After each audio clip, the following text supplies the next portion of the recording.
Hi everybody, I am Captain Matt here, and welcome to the Boat Buyer's Secret Weapon video, how to buy a used boat off Craigslist without getting ripped off. Here at Boat Buyer's Secret Weapon, we are committed to helping first-time and experienced boat buyers find the perfect boat at the lowest possible price for years and years of fun and hassle-free boating, because life truly is better on a boat. So, Craigslist is an incredible spot to find some great values on used boats in your market area. You know they're likely local, but there are some issues that come up. And Craigslist has a history of being riddled with scams, although I know a lot of people that have bought in some great boats and have gotten some great deals and have found their perfect boat on Craigslist because it's a free place for individuals to list. Dealers can pay $5 to list their boats there, and you can find something that you may not be able to find at Boat Trader or if you just go to a dealership or to a brokerage. But they're notoriously bad for having some scams mixed in, so you have to be able to sift and sort, and that's what I'm going to share with you today. So we're going to talk about how to spot a scam, some common Craigslist issues to avoid. So, not necessarily scams, but things that we find commonly on Craigslist, options to consider, how to avoid someone else's headache. Sometimes when people sell a boat on Craigslist, they are trying to get rid of a headache that they have and pawn it off on somebody else. And I want to make sure that doesn't happen to you. Must do inspections before buying off Craigslist, financing insurance tips, and then I've got a free gift for you at the end. Stick around, there's going to be some great value delivered. So, some research was done by a company down in Florida a couple years ago, and they researched thousands of boat listings. Um, and what they discovered that 1 in 7 of them had a major issue or was an outright scam. And what I mean by major issue is there was a titling issue. The boat had a salvage title, which means that it was totaled by the insurance company and they were selling it as just a regular boat. It was just an outright scam where that wasn't a real boat for sale and somebody was trying to do some funny business. And we're going to talk about those. But 1 in 7 means that, hey, you do have to be cautious so that you're not caught in one of those scams. So let's look at the most common things to look for. And I like to talk about it in terms of red flags. So it's not that if you see one of these things, run away. It's that if you see one of these things, that's a red flag. Put your guard up a little bit. If you see 3 or 4 of them, well, now you really got to be cautious before you send any money. The first one is there's no phone contact. And I'm not talking on the initial listing because a lot of people just do an email for the initial listing. They don't want to field a bunch of phone calls. That's fine. I'm talking about your interest. You're asking some questions. You're getting to the point of, hey, this is a boat I may want to buy. And you say, hey, let's talk and set up a time for me to come look at it. And they still don't offer a phone number, or they say, no, let's just contact by email. Another thing to look out for is very poor grammar in the email. Some of these offshore, the Nigerian prince scams, a lot of scams like that are running in other countries, and their grammar is incorrect. Now, I'm not talking about somebody that just misspells a word, but you can see there's a pattern of poor grammar that just doesn't sound like a native speaker. And again, it's just a red flag, but it's something to pay attention to and be on the lookout. Asking for money up front. This is a huge red flag, and I would encourage you never to send any money until you've gone through the entire inspection process, which we'll go through here in just a little bit. Even if they say, hey, let's use this escrow service, like they do when they buy a house. Just send a couple $1,000 and we'll put it in escrow. You can come inspect the boat, and then we will, move forward with the boat. That's all fine and good. There's some great escrow services out there. Escrow.com is one that's very reputable. But if you're not familiar with the escrow service, there's nothing stopping somebody that's unscrupulous from setting up a fake escrow service type website that really just goes right into their account and then they disappear. So be really cautious of money up front. They won't allow you to inspect the boat. no, this I'm out of town. There's no way you can look for it. You can arrange transportation, or you're looking at a boat that may be 300, 500 miles away. No, we'll just just trust me. It's good. I'll send you more pictures. You send the money, and I'll send it. That's a huge red flag. If they don't have a title, are the titles in a different name than the person that you're speaking with? If something looks off with the names on the title, you can call up the DNR, you can call up the natural resources or the wildlife office, whoever it is in your state, and you can check, hey, this is the whole ID number, that which is the serial number of the boat. It's on the back starboard side typically, and you can find it there. It's a series of letters and numbers, and you can call that in to the state, and they can tell you who owns that boat typically, or sometimes you can even look it up online in some states. It has water damage or it has sank. Now, this is something that you may not know up front, but I encourage you, unless you are looking for a project boat, unless you are looking for something that's going to be fun to work on, and you're willing to take that risk of, I don't know what I'm going to get to when I get inside and start tearing things up, that's a red flag. And sometimes it won't be disclosed. So I'm going to share some things to how to avoid that. Or they won't allow a sea trial. They say, you know what? No, it's wintertime. The boat's already winterized, and I'm not gonna let you run it because I don't want to have to re-winterize it in case you don't buy it. It's a red flag. Offer to, hey, I will pay for it if it doesn't check out. I'm going to pay for that winterization, but I won't buy this boat without a sea trial. And I believe for any power boat, I believe that should be a hard and fast rule. Running it on the hose just doesn't give you all the information that you would need before you're sinking a significant amount of money into a boat. So those are all some red flags of boats that are sold on sales list, Craigslist. Now, we're talking about bow riders, deck boats. Really, this applies to most boats, but this is specifically about bow riders and deck boats, stern drives, and outboards. Each one's going to have their own little nuance, but everything I'm going to share, well, I'll try to point out which one goes to which, and where you need to be more cautious. Options that you want to consider. I've got a great video on how to buy a used boat, how to buy a bow rider or a center console or a pontoon or tri-toon or aluminum fishing boat. So you can watch those if you're early in the stages and you're not sure exactly what you're looking for. I encourage you to watch those first time boat buyer videos. But options that you want to look for, maybe the sun pad or a walkthrough, the bimini top if you're in a hot area in the south, a canvas cover to protect your investment, a wakeboard tower if you're going to be doing some wakeboarding and doing some serious water sports, and a head compartment, a toilet, or a porta potty. Those are all things that, those are big things that when you buy a boat, if they're not on it, either you can't add it or it's very expensive to add it. So a bimini top could be, $1,000 to $3,000 depending on the size of the boat. The canvas cover could be as much as $500, depending on the size and what type of cover you get. I mean, that could be two, three, four, $5,000 for some covers. Wakeboard towers are several $1,000s to 10 grand, depending on the type of tower. And in a lot of boats, I would warn against adding a wakeboard tower to an older boat that doesn't have the proper backing plates, that's not designed for it because it can cause major issues down the line. I'll also say if you're buying a boat that has a wakeboard tower that wasn't factory installed, you might want to look for stress cracks around the base of the tower. Could be a major issue. Okay. Inspections. So when we talk about Craigslist, there's some boats that are on Craigslist that are totally legit, good, honest buyers, but they haven't used their boat for several years. It's one of the reasons they're selling it. It's been sitting for 2, 3, 4, 5 years or more. Those are boats that I really want you to be cautious of, because a boat, it needs to be run on a consistent basis.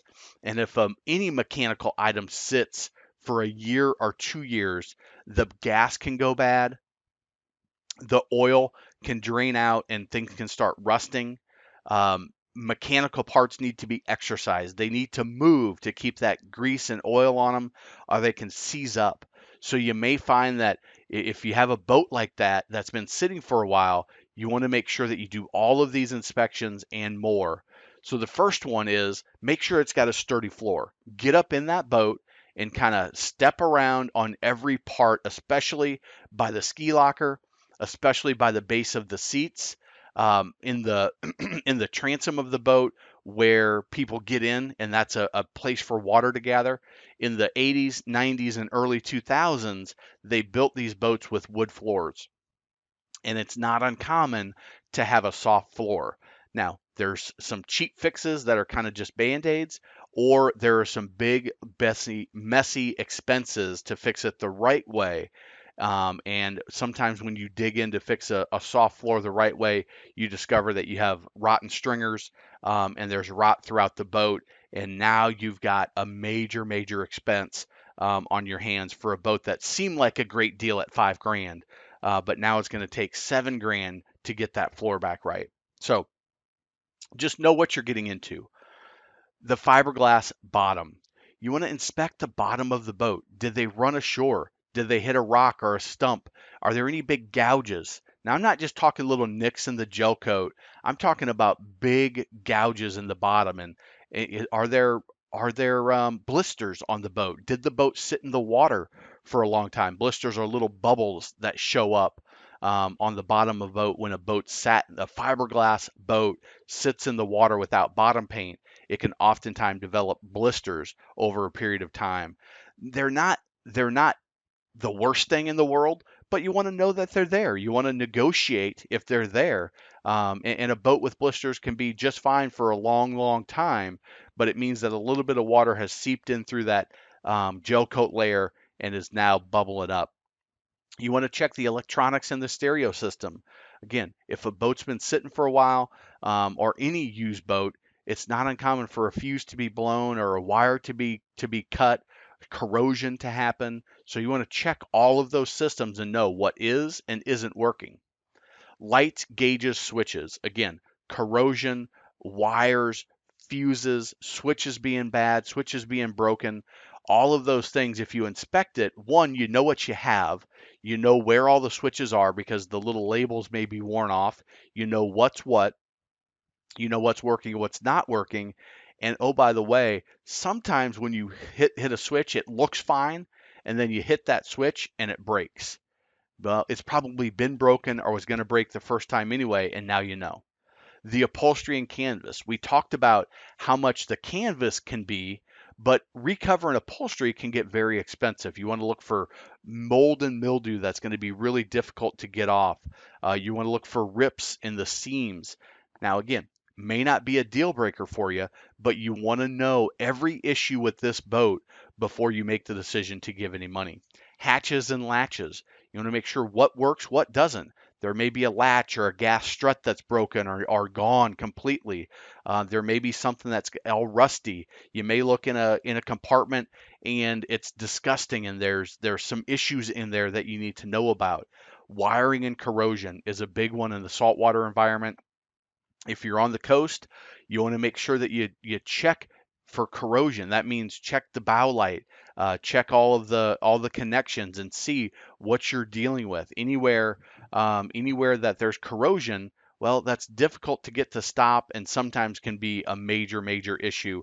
And with the wiring, if you've got major corrosion on the wiring, it could mean that you've got some major electrical issues in your future. Maybe fine now, but in the future, there may be some electrical issues. And then ask the question of, hey, how old is this fuel that's in here?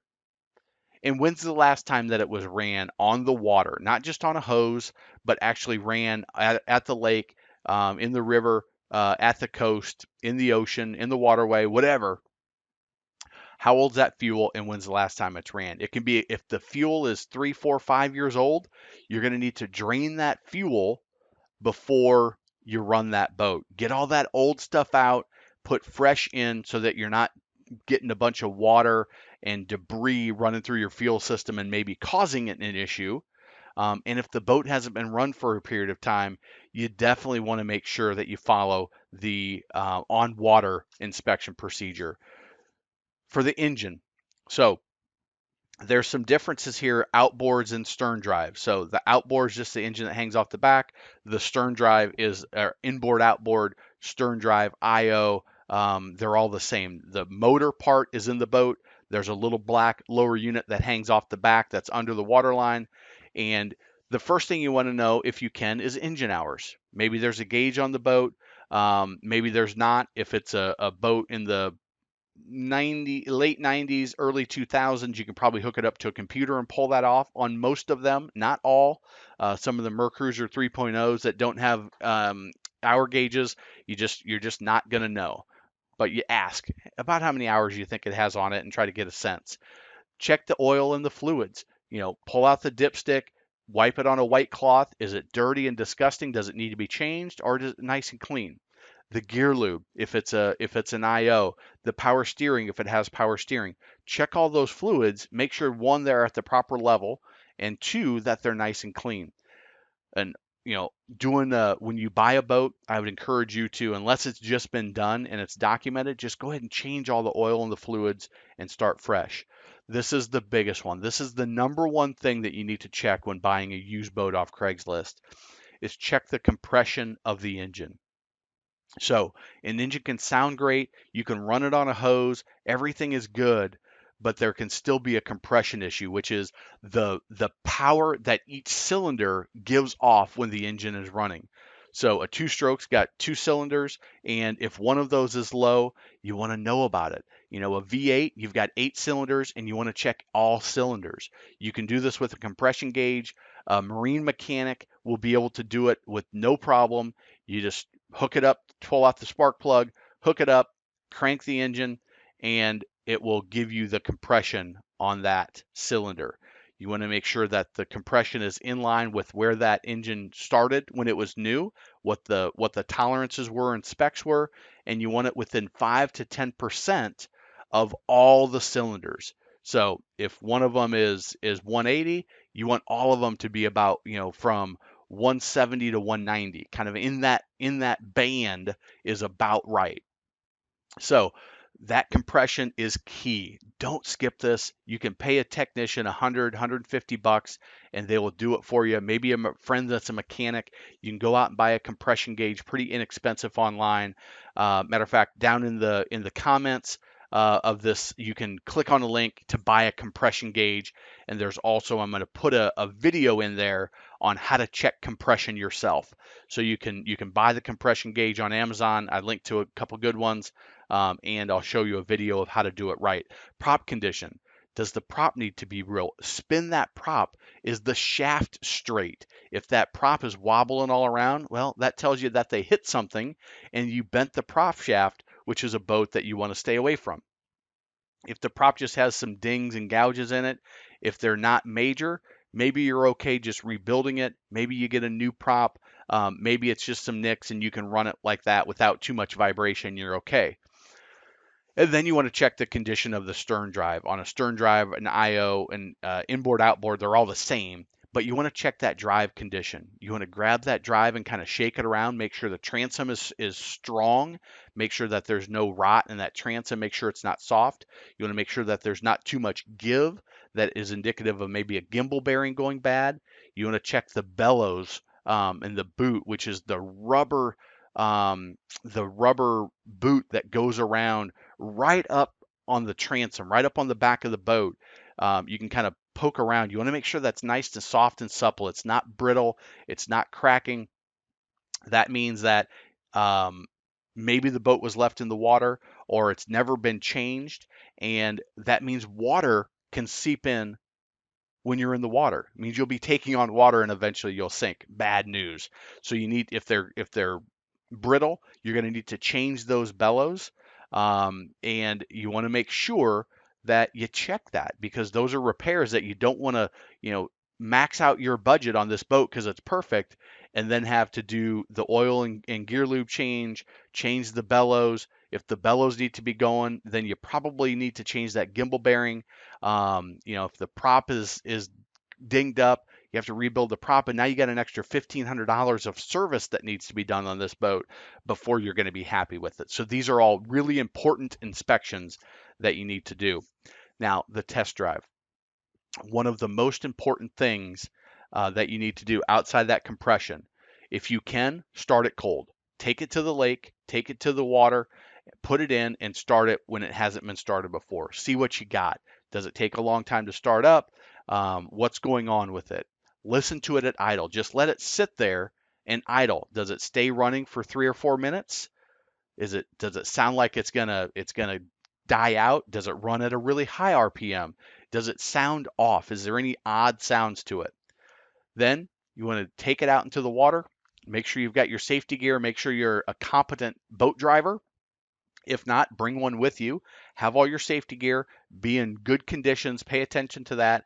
Go from idle to wide open throttle and listen and feel the boat. Pay attention to how it sounds. Does it spit and sputter when you put the throttle down? Does it take off nice and smooth? When you get to wide open throttle, how does it sound? Now, run wide open throttle for 30 seconds or a minute once you get up on plane, and how does it sound? You don't want to run 20 minutes at wide open throttle. That's not good for anybody's boat, especially one that is not yours yet, and that may be. Then you want to back it down to about 3/4 throttle and do some nice safe turns. Now, I say approximately 3/4 because I don't know what boat you're running. Make sure that you're safe. It may be half throttle, it may be 3/4, maybe a little bit more than that, but do it at a reasonably safe speed so you can feel the handling characteristics of the boat. How does it feel when you make a turn? Does it hold in the turn tight? Does it cavitate, which means the prop spins out and loses traction? Um, you steer both to the left and to the right, and you do those turns. How does everything sound? Does it steer right? Adjust the trim if it's equipped with trim. How much does it take? Does it work? Does it trim up and does it trim down? How far up before it loses grip on the water and cavitates? How far down does it go? And can you hear that everything's running right? Go in and out of gear. Come back to idle speed. Come back to neutral and just sit in the water. And at a standstill, go in gear, count of three, neutral, count of three, reverse, count of three, neutral, count of three. Just go in and out of gear a couple times. Does it sound right? Does it go into idle when you get in that neutral setting? How does it sound? Is it spitting and sputtering? Is it clunking too loud? Now, stern drives are going to clunk a little bit. That's just how they work. Outboards are a little bit smoother.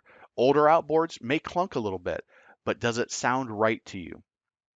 And then if it's an outboard, you want to look for water spitting out of the little pee hole. You can see that red arrow pointing to it. It'll typically spit out to the driver's side, and you can see, hey, we're spitting water. Might spit out the back, but you can see, is it picking up water and does it have good water flow, which means that the impeller is likely in good condition. On a stern drive, you want to watch the temperature of the boat. Make sure that that impeller is good, that you're not going to have to change that all. I'm going to encourage you to change it when you first buy a new boat so that you know exactly where you're starting, just like the oil and gear lube. But you want to know, hey, ask them, when's the last time you changed it? And then pay attention to how it performs. You can kind of gauge their level of trust that you should give them. If it has a trailer, you want to inspect the trailer as well. While the boat's at the ramp, if it's acceptable to do this and it's convenient, you're not tying up a busy boat ramp, tie the boat up somewhere that it's out of the way, go on land and inspect that trailer with the boat off of it. You want to inspect the winch stand and the straps, check the lights on your truck preferably, check the bunks, whether it's rollers or bunks, the axles and the bearings, the tires. Make sure that the tires are in good condition. Make sure that the tires are not 10 years old because it's likely you're going to have a blowout and you're going to need to replace those at 100, 150 bucks a tire, and do it while the boat is off the trailer. I've got a video on how to buy a trailer the right way that you can get into all the details. I'll link that into the bottom in the description down below where you can watch that. Financing. I've got a video on financing. You can watch that. But when you're financing used boat, credit unions will tend to give you a great option of low money down or no money down. but they may not go for a long period of time. Marine lenders, depending on the age of the boat, are a good place to check. Marine lenders will typically give you for 10 or 20% down. They'll typically give you an extended term, which can bring your monthly payment down at a competitive rate. If you're buying from a dealer, check the dealer's rates and terms. Check the whole package of the loan to see what's right for you. And again, watch that financing video. That one's a really great video. Insurance for most of the used bow riders or deck boats, depending on if you've owned a boat before, depending on the area of the country, $500 to $1,200 a year is going to be what your insurance is for really good coverage. There's a video on getting the right marine insurance, so I encourage you to watch that because it will help you avoid some mistakes there. Give you the cheapest insurance, and that again is in the description down below. And then when you're buying on Craigslist or really any used boat, there's a company that offers like CarFaxes for boats, and you can get these boat history reports. They go into the records, and they will pull up the history of that boat, the owners, if there's been any salvage of the titles, if there's been any major insurance claims, and I think it's like 40 or 50 bucks. So it's when you're looking at a 10, 20, $50,000 boat, it's pretty inexpensive. You can if you're buying from a dealer, you can ask them to supply it just like you would a car. But there's a link to them down below. Now, I do get a small referral fee if you use that link, just in fairness to know, but it is a really good service if you're concerned that there's something in that history that you don't know, or just as a little safety net. Worst case is you spend 50 bucks and everything's perfect. The That's the worst case on that. The worst case of not buying it is you buy a boat that's got a salvage title or that has some issues that you weren't aware of, and now you're stuck with it and you have to deal with it. So you can check that down in the description. So that is what you need to know. I referenced a lot of videos. You can also take advantage of our Boat Buyer's Secret Weapon Toolkit. Shows you how to buy the right boat at the right price, how to demo a boat the right way. There's a demo checklist, must ask questions for dealers and private sellers, how to maximize your trade if you're trading in with the dealer, how to get the best boat loan, how to get the best boat insurance, and much more. And there's little guides that walk you through each of these steps so that you buy the right boat at the best price for years and years of family boating fun. So you can check that out. You can click the links. Watch the extra videos here. Get your free toolkit at boatbuyerssecretweapon.com/toolkit, and you can download that for free right there. Thank you very much, and remember to check that description. There's a lot of links we talked about that will be valuable as you're going to buy the right boat at the best price. Take care, everybody.